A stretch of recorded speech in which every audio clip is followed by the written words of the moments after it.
Oke, Assalamualaikum warahmatullahi wabarakatuh. Perkenalkan saya Lutfi Arisandi dari Prodi Manajemen Rekayasa. Saya di sini akan menjelaskan tentang UAS Manajemen Risiko, tentang manajemen risiko proyek konstruksi perbaikan dermaga di Kota Gresik.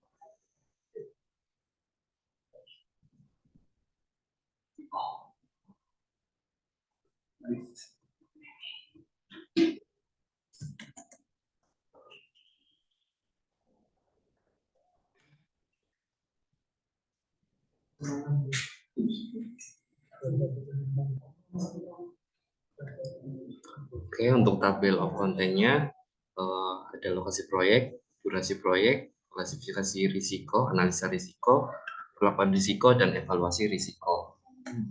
Untuk lokasi proyek sendiri itu ada di Gresik yang beralamat di Manyar Sidomukti, Gresik, Jawa Timur. Dermaga ini mampu menopang kapal dengan berat kapal yang bersandar sampai dengan 40.000 DWT serta memiliki ukuran platform 200 meter kali 30 meter. Letak lokasinya itu Dermaga Jeti 4 Gresik. Untuk proyeknya itu pengembangan proyek dermaga dilakukan selama kurang lebih 4 bulan karena proyek tersebut merupakan proyek perbaikan dermaga yang diakibatkan tertabraknya kapal operasional sehingga menyebabkan kerusakan pada struktur dermaga. Dana yang dibutuhkan pada proyek ini itu sebesar 4 miliar sebesar 10 miliar rupiah. Untuk selanjutnya itu ada klasifikasi risiko. Untuk kategori risikonya itu ada 7, itu risiko alam, kecelakaan, keuangan, teknik, SDM, desain, dan lingkungan. Tipe risikonya itu ada cuaca, cedera, tabrakan, kekurangan dana, material, data tanah, kompetensi staf, perubahan desain, dan pencemaran lingkungan. Untuk cuaca sendiri itu definisinya cuaca buruk yang menghambat jalannya proyek. Cedera, tenaga kerja yang tidak hati-hati dalam bekerja dan mengalami kecelakaan. Tabrakan sendiri, kendaraan mengalami tuburukan satu sama lain. Untuk kekurangan dana, kegagalan dalam perencanaan keuangan yang sudah dianggarkan. Untuk material sendiri, kegagalan dalam jadwal pengiriman material. Data tanah sendiri itu yang dimaksud data yang tidak lengkap untuk mengetahui struktur tanah. Untuk kompetensi staf itu tidak sesuai dengan yang diinginkan. Perubahan desain itu terjadi perubahan desain saat proyek berlangsung, pencemaran lingkungan proyek menimbulkan polusi dan pencemaran lingkungan. Untuk detail risikonya itu ada di slide selanjutnya. Selanjutnya itu ada kriteria likelihood atau kemungkinan. Nah, di sini saya menggunakan skala 1 sampai 5. Yang 1 itu sangat rendah dan yang paling tinggi itu sangat tinggi. Untuk yang sangat rendah itu 2 kali, kurang dari 2 kali terjadi dalam sebuah proyek. Yang rendah itu 2 sampai 4 kali. Sedang itu 5 sampai 6 kali, tinggi 7 sampai 9 kali, dan sangat tinggi itu lebih dari 9 kali. Untuk impact-nya sendiri itu sama seperti yang likelihood menggunakan skala 1 sampai 5.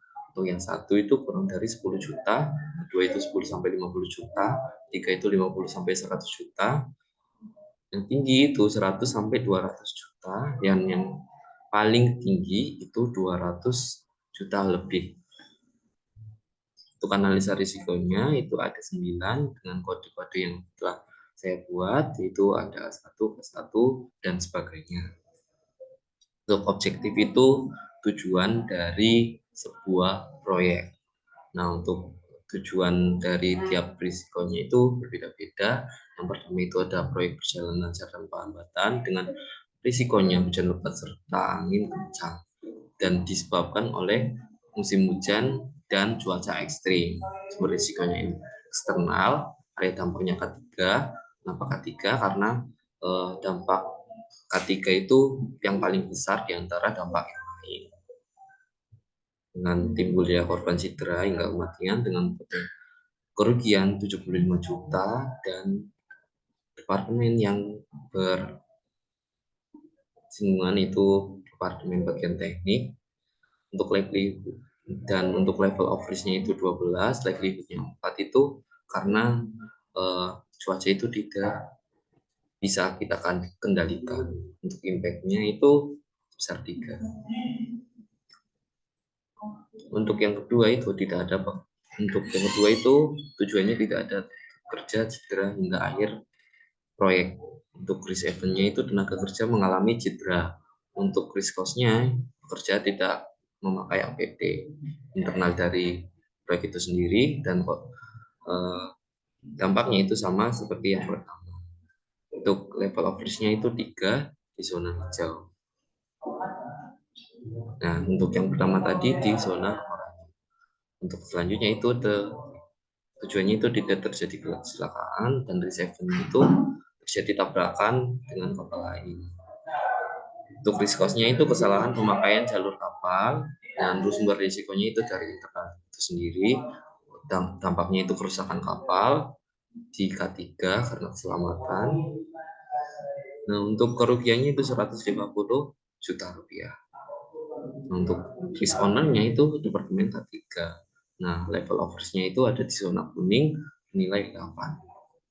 Terus selanjutnya itu tujuan anggaran mencukupi kebutuhan proyek, risetnya pembelian melebihi anggaran, karena pembelian di vendor mahal yang barangnya tersedia. Terus sumber resikonya itu internal, area dampaknya ke keuangan, kekurangan dana proyek, dan ditaksir 8 juta. Untuk risk owner-nya Departemen Finansial atau Bendahara. Untuk level of risk-nya 1, karena tidak berdampak signifikan. Selanjutnya itu untuk risk event-nya material datang terlambat. Penyebabnya itu tidak sediaan material. Untuk ini itu eksternal, dampaknya operasional, proyek tertunda dan kerugiannya itu 75 juta. Risk owner-nya Departemen Pengadaan. Untuk level of risk-nya itu 9 ada di zona oranye. Selanjutnya itu data tanah tidak lengkap dengan penyebabnya itu kurang alat untuk analisa pada tanah lokasi proyek. Sumber risikonya internal, area dampaknya konstruksi, dan dampaknya itu kegagalan struktural. Nah, ditaksir sampai 2 miliar. Nah, untuk di risiko ini dampaknya sangat besar karena menyangkut dengan analisa tanah di proyek. Karena kalau salah sedikit pada pembangunannya itu akan menyebabkan keruntuhan atau tidak jadi proyeknya atau dinyatakan gagal. Untuk impact-nya sendiri itu 5 karena lebih dari 200 juta dan di zona oranye. Selanjutnya itu kompetensi staf kurang memahami pekerjaannya, dengan penyebabnya itu kontraktor tidak selalu mendapatkan pekerja yang sesuai. Sumber risikonya internal, area dampaknya SDM, kerjaannya tidak sesuai harapan, dan kerugiannya sekitar 35 juta rupiah. Untuk risk owner-nya Departemen SDM dan berada di zona kuning untuk level of risk-nya bernilai 6. Untuk selanjutnya pemilik proyek meminta perubahan desain. Untuk penyebabnya itu desain tidak sesuai dengan keinginan pemilik proyek. Untuk area dampak risikonya itu keuangan, durasi proyek, dan menyebabkan durasi proyek semakin lama yang membuat keuangan juga membengkak. Untuk kerugiannya ditaksir sebagai 15 juta rupiah. Untuk yang risk owner-nya itu 15. Yang risk owner-nya itu Departemen Desain, bagian desain konstruksi. Untuk level of risk-nya itu 2 dan masih berada di zona hijau. Untuk yang terakhir itu jatuhnya chemical anchor ke laut disebabkan dengan kegagalan pemasangan yang tidak tepat. Untuk area dampaknya itu di lingkungan. Untuk yang dimaksud pemasangan ini itu pemasangan alat ya. Untuk pemasangan alatnya itu di tempat. Untuk kerusakan biota laut itu dampaknya dan risk owner-nya itu Departemen Lingkungan. Untuk kerugiannya itu 1,2 M. 1,2 M itu dari denda yang sudah ada di undang-undang untuk undang-undang pelestarian laut. Di undang-undang tersebut itu menyatakan ketika merusak laut secara sengaja itu dikenakan denda sampai 1,2 miliar dan dipenjara selama 6 tahun paling lama. Nah, untuk level of risk-nya itu sudah berada di zona merah dengan nilai 15. Untuk evaluasi risiko sebelum dilakukan risk treatment ini, satu risiko berada di zona merah, 3 risiko di zona oranye, dan 2 risiko di zona kuning, dan 3 risiko di zona hijau. Di zona hijau ada F1, D1, K1, zona kuning E1 dan K2, zona oranye T1, A1, T2, dan zona merah itu L1. Dan selanjutnya itu ada risk treatment. Yang untuk K1 itu melakukan mitigasi dengan kebijakan cuaca di BMKG. Untuk output rencananya itu penjadwalan pekerjaan sesuai cuaca. Untuk mitigasi biayanya itu 225.000 per hari. Ini saya dapatkan dari webnya BMKG untuk jasa peramalan cuaca di pelabuhan. Untuk level of risk-nya itu turun dari zona oranye ke zona kuning. Nah, untuk likelihood-nya itu kita tidak bisa ubah karena ini dari eksternal dan faktor alam kita tidak bisa mengendalikannya. Untuk yang kedua itu mitigasi dengan melakukan safety briefing setiap memulai pekerjaan. Untuk output rencananya itu dampak ketika terjadi jadi kecil atau tidak menimbulkan cedera. Untuk biayanya itu 0 karena hanya briefing. Nah, untuk level of risk-nya itu turun menjadi 2. Untuk yang ketiga itu ada avoid atau menghindari risiko dengan mengatur jadwal pemakaian jalur apa. Untuk PIC-nya itu bagian teknik, output rencananya itu tidak terjadi kesalahan jalur.